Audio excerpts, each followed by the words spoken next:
कानून वापस हो गए। अगर वो 3 कृषि कानून पूरे हिंदुस्तान के किसान एकजुट होकर के वापस करा सकते हैं, तो मैं तो कहता हूं हिंदुस्तान के और बिहार के मजदूरों से कि वो 4 लेबर कोड भी, आप भी अगर इस तरह एकताबद्ध हो जाए, आपके 4 लेबर कोड भी जाएंगे। और वो जो पेंशन स्कीम आपके वहां है कि पुरानी पेंशन स्कीम लागू करो, वो पुरानी पेंशन स्कीम लागू होकर के रहेगी अगर इस देश में मजदूर और किसानों की बड़ी एकता बन जाए। अभी तो ये अंगड़ाई है, आगे और लड़ाई है। सब लोगों को मिलकर लड़ना होगा। ये जो एकता बनी है ये शुरुआत है, अलग अलग लड़ेंगे तो उसमें मजा नहीं आएगा। आप देखिए किसानों को एक साथ मिलकर के देश के किसान संगठनों ने तय कर लिया कि दिल्ली में डेरा डालेंगे, दिल्ली की सीमा पर आके बैठ गए, साल भर बैठे रहे। और वो मोदी सरकार, नीतीश जी से भी कहीं ज्यादा घमंडी सरकार, उस घमंडी नेता को पीछे हटना पड़ा। वो 3 कृषि कानून वापस हो गए। अगर वो 3 कृषि कानून पूरे हिंदुस्तान के किसान एकजुट होकर के वापस करा सकते हैं, तो मैं तो कहता हूं हिंदुस्तान के और बिहार के मजदूरों से कि वो 4 लेबर कोड भी, आप भी अगर इस तरह एकताबद्ध हो जाए, आपके 4 लेबर कोड भी जाएंगे। और वो जो पेंशन स्कीम आपके वहां है कि पुरानी पेंशन स्कीम लागू करो, वो पुरानी पेंशन स्कीम लागू होकर के रहेगी अगर इस देश में मजदूर और किसानों की बड़ी एकता बन जाए। तो आज ये बड़ी एकता बनाने के लिए, अपने पूरे एजेंडा को एक साथ ले आने के लिए हमें तय करना है। चुनाव का साल है और चुनाव का मतलब क्या है? ये भारतीय जनता पार्टी साजिश करने वाली पार्टी है।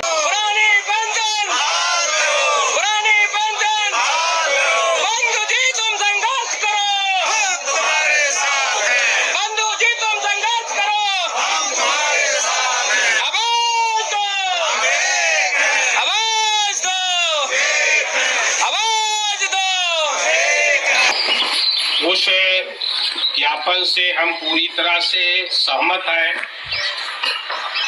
और हमारी पार्टी समाजवादी पार्टी ने लगातार ओपीएस की मांग को लेकर पहले हम लोग विधानसभा में भी आवाज उठाते रहे और आदरणीय श्री अखिलेश यादव जी ने लोकसभा में भी इस बात को रखने का काम किया है।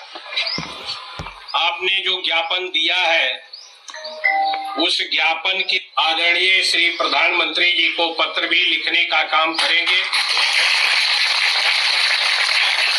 मिलने पर जो भी मंच मिलेगा, विशेष रूप से लोकसभा का जो बजट सत्र चल रहा है 10 मार्च से प्रारंभ हो रहा है,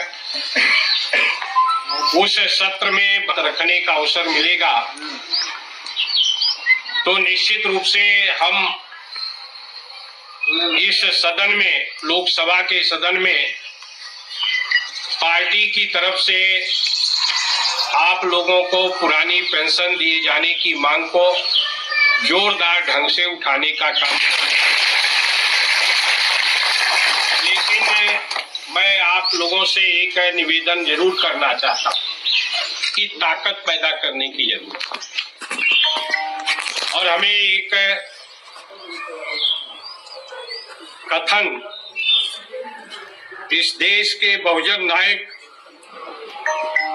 माननीय काशीराम जी का याद है कि वो इस बात को कहते थे कि मांगने वाला नहीं देने वाला बनो।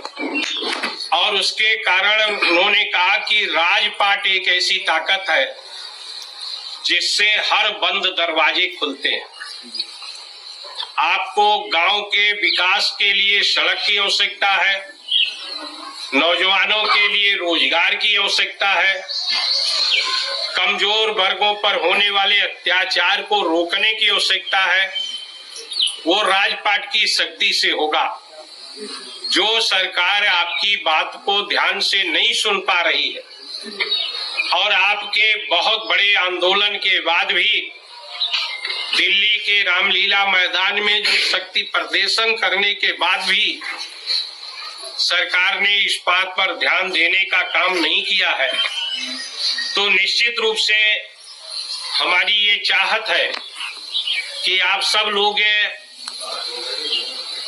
जहां एक राज्य के कर्मचारी हैं, उसके साथ साथ देश के मतदाता भी हैं, और हमारे संविधान निर्माताओं ने जो संविधान बनाया उसमें बहुमत के आधार पर सरकार चुनने का अवसर दिया। इसलिए हमारे देश में जो समस्याओं का निदान नहीं हो पाता, चाहे वो किसान की समस्या का, इसलिए किसान एक वर्ग नहीं बन पा रहा।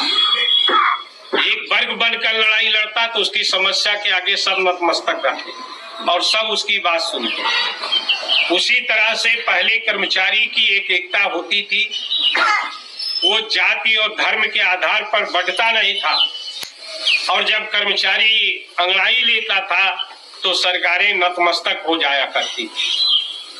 आज आप में वो एकता दिखाई नहीं पड़ती है, और जब सत्ता का चयन करने का अवसर आता है तो थोड़ा बहुत उसमें परिवर्तन हो जाता है। इसलिए एक वर्ग बनकर, कर्मचारी वर्ग बनकर एक आवाज बुलंद करें, और जो सरकार नहीं सुनती है उसको बदलने का संकल्प लेने का काम करें।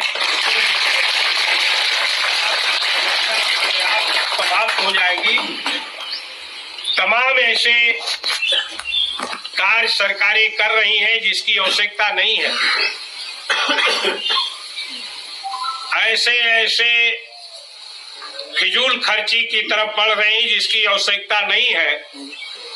उन सारी चीजों को रोककर अगर जो कर्मचारी 40 साल 50 साल सेवा करता है, 40 साल 30 साल से 40 साल तक सेवा करता है, निश्चित रूप से उसके बुढ़ापे के लिए योगदान होना चाहिए, और उस दिशा में आप सब लोगों को एकजुटता महत्वपूर्ण है। हम आवाज उठाएंगे, लेकिन आवाज की ताकत आपके बल पर है। अवसर आने पर अगर आप लोगों ने परिवर्तन किया तो निश्चित रूप से आपकी समस्या का निदान होगा, और वो